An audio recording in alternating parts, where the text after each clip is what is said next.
Well, the United States Congress heads back into session this week with a short 3-week session, all leading up to the midterm elections. And this comes at a time when President Obama is primed to lay out a plan for fighting the Islamic militants.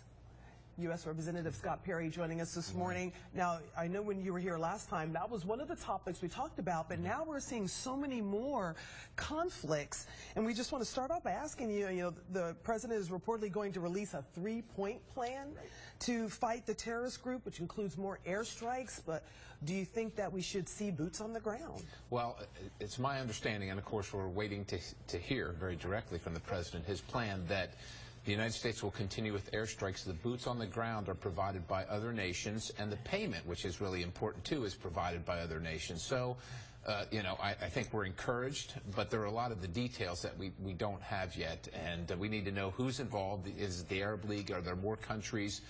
What really is the plan? How long is it going to be? Is it military and political?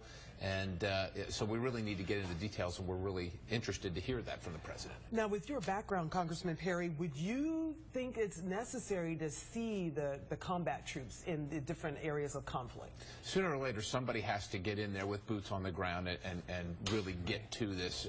And hopefully it's not the United States, but somebody's going to have to do it. So, unfortunately, airstrikes are really effective, but they do not hold terrain. And that's what somebody, to root these people out, kick them out, and keep them out, somebody's got to do that on the ground.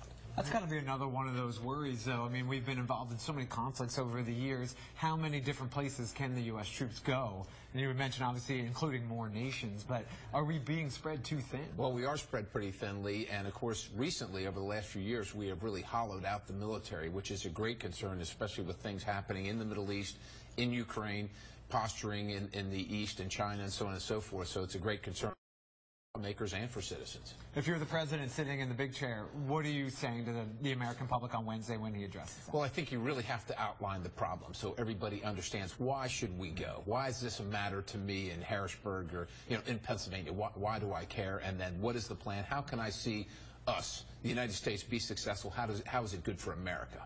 And it's interesting that you mentioned that, how can we help, but also how does it affect us?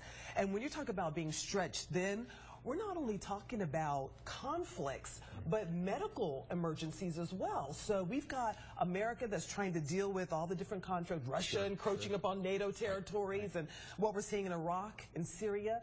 But then the Ebola virus outbreak, and that we need to, try to help out with that as well. I mean, America's troops, of course, over time do much more than just fight America's wars, the wars that are concerning to the country and globally. We get involved in natural disasters, and of course, like you said, medical emergencies. The United States military does, and of course, all that takes away from our ability to defend ourselves and secure in the United States' interest abroad. And so it needs to be a concern. I'm sure it will be. And that's a concern of Congress. Okay. Shifting gears, bringing it back home a little bit, Congress begins a 3-week session right now. One of those things you guys are going to have to deal with is obviously this September 30th deadline to keep the government running again. What's being done on the budget side to finalize the budget, and not just kind of keep kicking the can down the road? Well, we continue to work on it. The House continues to pass the appropriations bills, which lets the American people know this is how we're going to spend your money at what level. Unfortunately, our Senate counterparts haven't passed one, so we're going to continue to do our work because that's the only thing that the House really can do, is continue and urge the Senate to continue to do the same thing.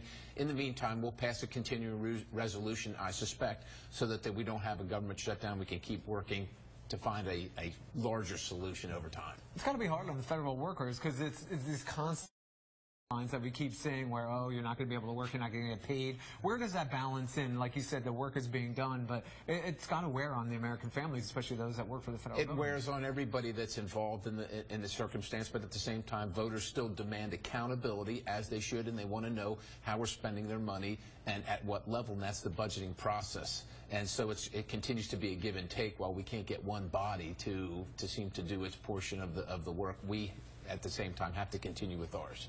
All right, well, we're out of time, but as always, we really appreciate you giving us some insight and making the trip all the way up here.